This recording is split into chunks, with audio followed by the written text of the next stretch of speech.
have to grow in smarter ways not to have a negative impact on the green areas that we're protecting. How do we look at protecting industrial land throughout the Lower Mainland? We're only getting about 1 in 4 new dwellings is a single detached house.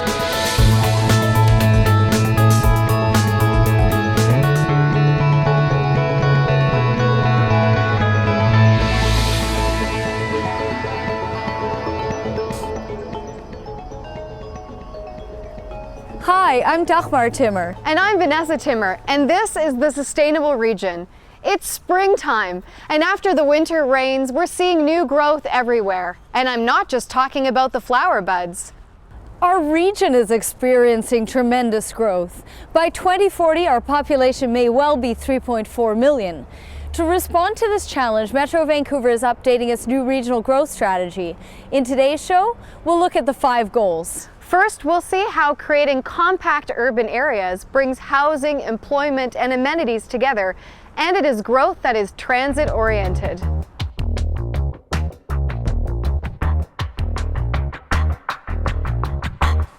Dena and her children live in central Port Moody. That's a game. My daughter's very busy with Girl Guides and just having friends over. My son's very active in sports, and so he's in soccer and football and plays rugby as well. So we're often out at the parks. She loves the fact that most of her needs can be met within walking distance. We have lived here for almost 5 years in Port Moody, and one of the reasons we picked it is just because of its location. It's close to everything and it's easy for us to get around. Port Moody is only one of many town centers across the region growing rapidly. Greater Vancouver continues to grow, slightly over 1% per year. Most of that growth comes from international immigration. So we're very much a region where people have chosen to be here, which I think is part of the strength of Greater Vancouver and part of the reason people want to protect its qualities. The regional growth strategy sets out direction for this growth. This includes creating strong urban centers throughout the region that are well connected to transit and the road network. And if you think about urban development, you can spread across a wide area, causing us to travel a great deal more, using a lot of fossil fuels to travel around. Or we can try to achieve a more compact metropolitan area, which enable us to travel by means such as transit, where the energy cost is lower per individual moved and makes our lives more convenient. Clearly defined urban boundaries are what help create transit corridors and urban areas like the Benno family enjoys in Port Moody. Urban containment boundaries are set by Metro Vancouver. These boundaries guide municipalities in controlling urban development. Then, key urban centers are planned within the boundaries.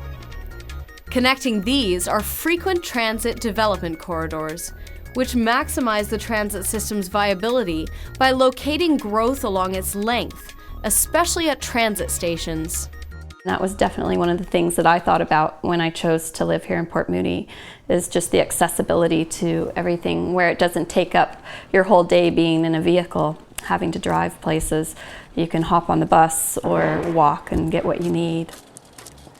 The benefits of these boundaries are twofold. Housing, employment, transit, and amenities are available to more people in closer proximity. And our valuable non-urban areas are protected. When we have an opportunity to plan, as we are now in developing the growth management strategy, we have to grow in smarter ways not to have a negative impact on the green areas that we're protecting. These containment boundaries that create density also lessen our dependence on auto use, reducing greenhouse gas emissions. This is going to be an energy scarce century. It will encourage traveling by transit and other means because of the need to have higher capacity transportation systems. So I think energy changes will have a big impact on Greater Vancouver. A look to Seattle provides a glimpse of what happens when urban growth is not contained. During the 1990s, Seattle overran about twice as much land per new resident compared to Metro Vancouver. Currently, over 75% of Seattle does not meet the definition of a compact community. As a result, most residents are forced to travel by car and contribute to greenhouse gas emissions. Seattle is developing policies to contain growth, but they're a long way from Metro Vancouver's 56% of residents who live in compact communities. Well, in 30 years, or I guess that would be 2040, I think that definitely the path that Port Moody is going down right now is a good balance between the infrastructure and the built environment that we have and the nature, the beauty of Port Moody.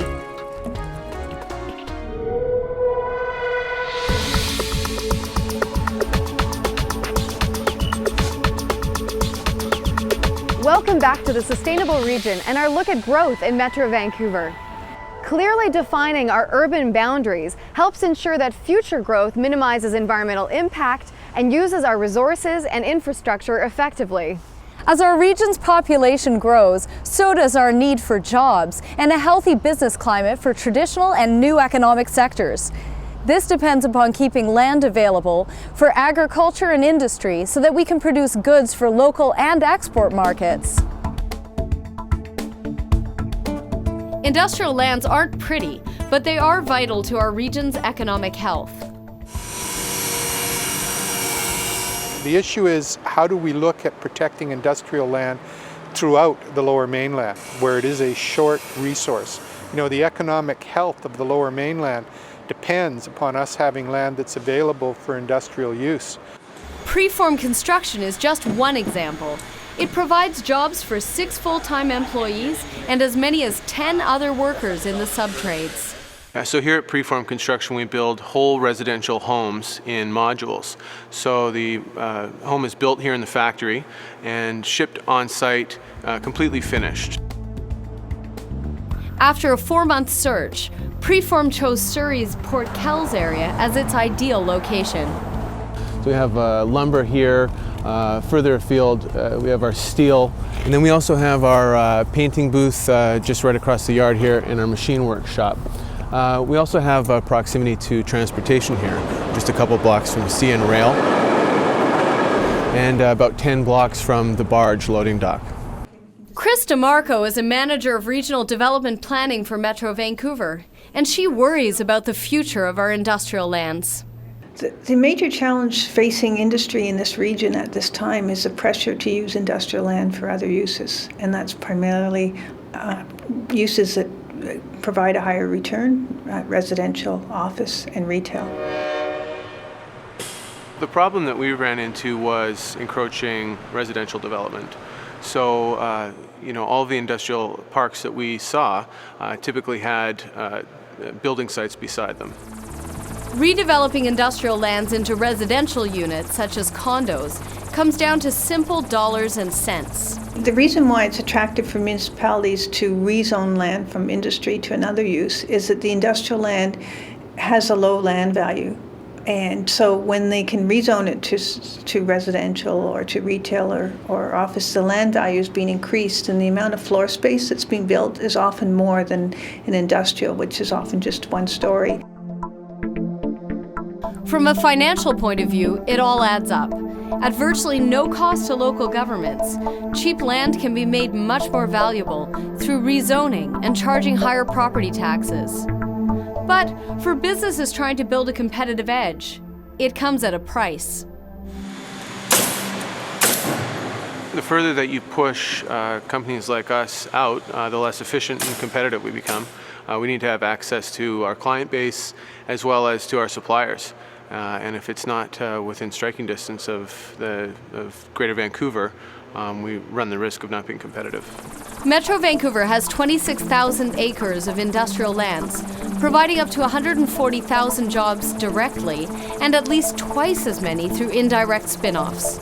We did a comprehensive inventory of all the industrial land in the region, and to our best estimate, we think we have about 10 to 15 years of supply. So we're forecasting a shortage. This predicted shortage has led to a strong commitment by Metro Vancouver to preserve these ugly duckling lands. What we're trying to do is keep industrial land for industry that needs it. So it's basically production, distribution, and repair. And The commitment to preserving our industrial land base means companies like Preform Construction will be able to find the space they need at an affordable price. These units are quite big, as you can see behind me. So we need to be able to pull these out into a yard and be able to back a flatbed truck in to pick them up. So in terms of having a site that's large enough and easy access to the highways is key. When we talk about sustainability, we're not talking about only one element. We're talking about our environment, of course. We're talking about social sustainability and the people and enabling people to live in a healthy community, but we're also talking about economic sustainability. Ben Scott is a millwright, and these days he spends a whole lot less time in his car now that he's working at Preform. Making transportation as efficient as possible is also part of Metro Vancouver's growth strategy. Decreasing the release of greenhouse gases lessens the impact of industry on our environment. It's definitely good for the environment because I don't have to drive hours a day. I'm just do my commute to work and back, and it definitely saves a lot of gas. Bottom line, manufacturing is a key element of Metro Vancouver's economy, and protecting industrial lands through the new growth strategy will help ensure that companies like Preform continue to thrive.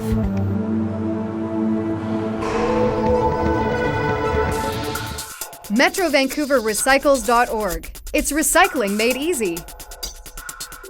Go to MetroVancouverRecycles.org. There, you'll find a database of reusable and recyclable services available throughout Metro Vancouver. Choose from 24 categories of recyclable or reusable items. Virtually every type of item is included, from paints and solvents to tires, electronics, batteries, and more. Enter your address and you'll get a list of nearby locations to bring all your items for recycling, reuse, or safe disposal. MetroVancouverRecycles.org. It's recycling made easy. Find it at MetroVancouverRecycles.org.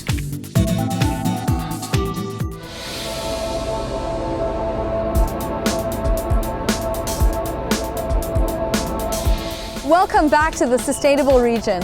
As we grow over the next 30 years, protecting our natural environment from development will enhance both our economy and our quality of life. Metro Vancouver parks and green spaces provide ecological habitat for fish, plant species, animals, and migratory birds. Up next, how songbirds are an indicator of the overall health of our natural assets.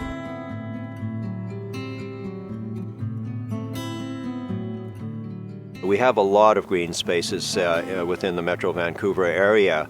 Some of the largest are our watersheds. The local parks, the regional parks, the greenways, at the end of the block, tot lots. Those are all green spaces. Combined with wetlands and coastal areas, our region's network of natural habitats have global significance and merit attention in Metro Vancouver's growth management plan. When you talk about the value of green space, it isn't just immediate and now. Green things grow on their own time scale, and a long time horizon for planning is essential. Getting in touch with nature is no problem for early riser Jeremiah Kennedy. While most 18-year-olds would rather sleep in on weekends, he's eager to pack his lunch, binoculars, and bird books so that he can get out the door at 6 a.m. He's off to study birds. I started at 6 o'clock this morning, got up, made some breakfast and some lunch and packed my stuff and got out the door.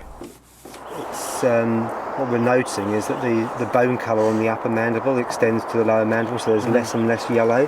Yep.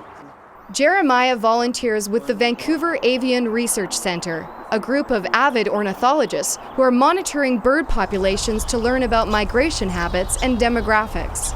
I came out because I'm really interested in the scientific aspect of birding and improving our research, improving our knowledge on songbirds.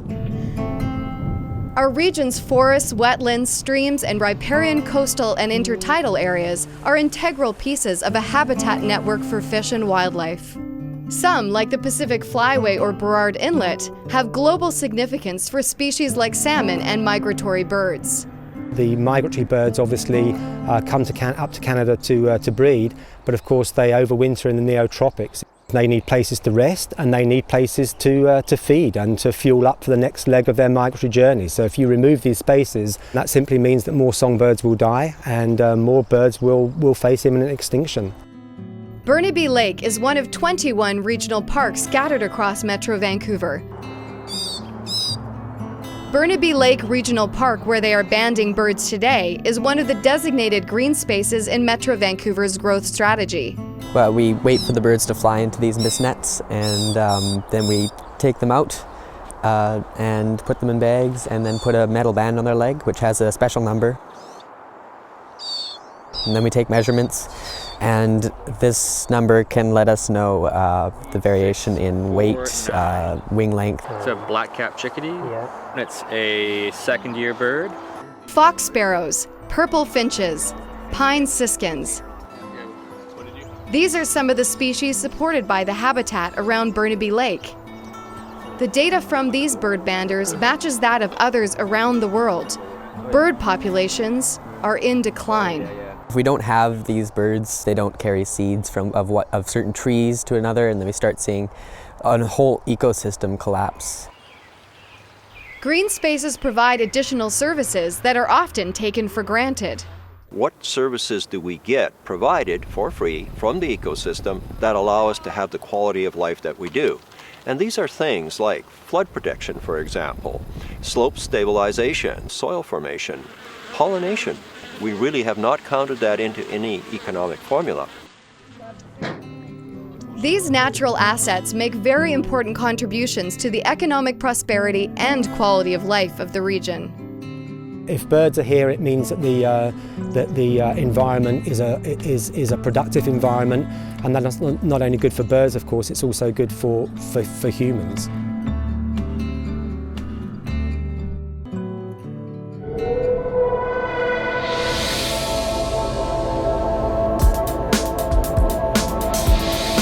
Welcome back to the Sustainable Region and our look at managing growth in Metro Vancouver.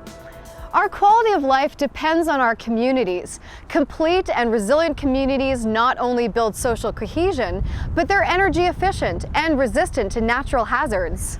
Our next story looks at how ensuring a wide range of housing choices is an important part of building a sustainable region for future generations. As we grow, so do our communities. So the fourth goal of Metro Vancouver's strategy focuses on building complete and resilient communities, like the one that's currently under development around the Richmond Town Centre. This goal fits in perfectly with Patty Martin's clients. She's been finding homes for people in central Richmond for more than 20 years. Generally in Richmond, yes, there is housing for everyone. There's lots of different choices. Housing diversity is giving people lots of choices of how they live. And traditionally in this region, a single detached house with a garage and so on has been the common form of housing. But that's changed dramatically, especially over the last 10 or 15 years. Now we're only getting about 1 in 4 new dwellings is a single detached house.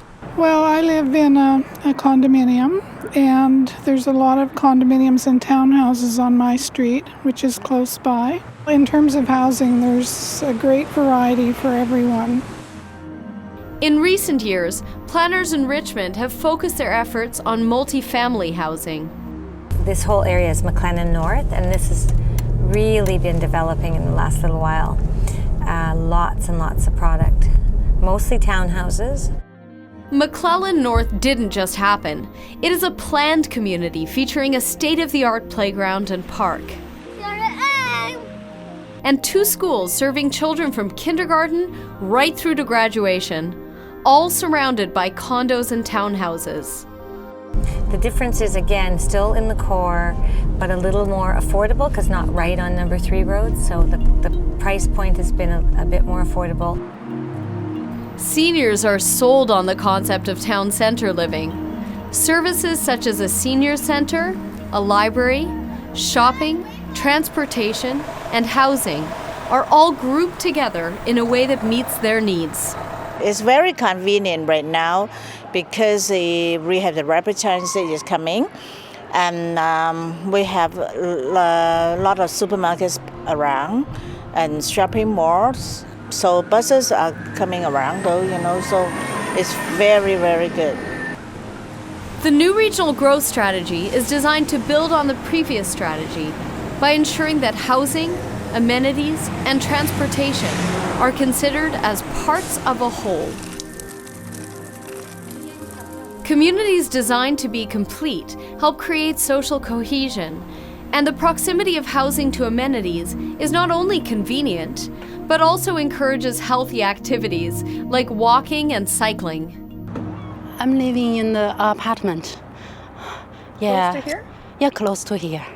Because this is the center of the Richmond city. It's quite convenient around here. Convenient, yes, but for many families, not yet affordable enough. And that's a challenge that still needs to be addressed through the metro area. Whole segments of the market, including the rental housing market, are not doing very well at all. And the conditions aren't right for developers to come in and do purpose-built rental housing anymore. So we're really feeling the pinch. Students attending Kwantlen Polytechnic University couldn't agree more. They're finding that a regional lack of rental housing makes it challenging to find accommodation. So it's pretty expensive in Richmond, so I wouldn't say there's many good places to live here. Not cheap, you have to live with 2 or 3 other friends just to get a good price for housing. I don't think there is a lot of housing, even apartments. It's very, very restricted. The new regional growth strategy recognizes that affordable housing is part of building complete communities. And that is a challenge that requires combined efforts of all 3 levels of government.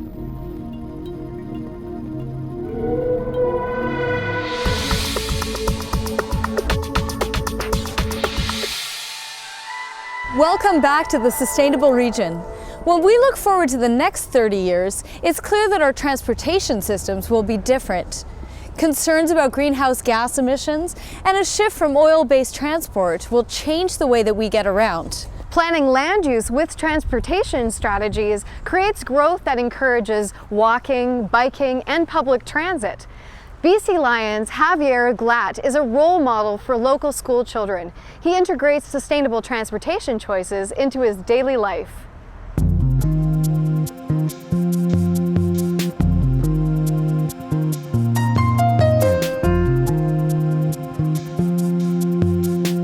Providing a wide range of housing choices while encouraging the building of green housing helps ensure a sustainable region for future generations. We have to start planning our cities, planning our communities to be less reliant on that dream of cheap oil, and far more oriented towards cycling, pedestrian activity, and alternative means of transportation, particularly transit. Integrating land use with transportation strategies will encourage growth that supports a sustainable transportation network. What we have with peak oil and also with climate change is that all of a sudden we're realizing, okay, that vehicle growth can't go on forever. It has to at some point either flatten out or even decline. And so that's a completely different way of having to do planning than what we've done for the last 60 years. Cycling commuter Javier Glatt already enjoys the benefit of a city that has a robust cycling infrastructure. If I ever got to move around the city and I usually try to ride my bike if I can. He's committed to living a green lifestyle, and part of that includes biking as much as possible. But he's aware that it's more about how a city is designed than personal commitment that determines his ability to choose sustainable transportation. Javier's workplace is in the center of downtown Vancouver. At a transportation hub. But much of the region's workplaces are found in low-density business parks. Although these parks offer municipalities quick income through taxes, they undermine the development of employment in town centers. Today, Javier's work is taking him to Brock School, where he and fellow Lion Alexis Buenge are meeting the kids and talking to them about sustainability issues. Who's ever heard of sustainability? Has anyone heard of that big word? I know. They're here as part of the BC Lions' commitment to a greener world. Javier's workplace, BC Place, is on one of the region's rapid transit lines and is an example of the type of transportation linkage that is key to the growth strategy. How we grow impacts our transportation infrastructure, but our transportation infrastructure impacts how we grow. Municipal governments have an enormous impact on the creation of the cities we live in. They specify where the roads are going to go and have an influence on the transit routings and the bike routes and the pedestrian routes and the types of buildings we have and the facilities that are near us. Across the region, market forces encourage the building of inexpensive forms, such as business parks, but at a hidden cost. Low density means transit is not cost effective, and the increased reliance on automobiles creates congestion that impacts goods movement. Actions like utilizing our existing road capacity efficiently can help us avoid large capital costs in the future. And increasing the use of rail and barge for goods movement can help reduce greenhouse gas emissions. Javier's hope is for a future that makes it easier for people to live the lifestyle he is talking to the kids about. A future that protects the lifestyle we live today. I worry for my kids and my kids' kids, that's for sure. You know, you hope that they have the same type of luxuries that we've had as far as, you know, clean resources, clean air to breathe, you know, things that we take for granted. Let us know what you think about today's show or suggest some story ideas. You can phone us at 604-436-6794 or email us at sustainableregion@metrovancouver.org.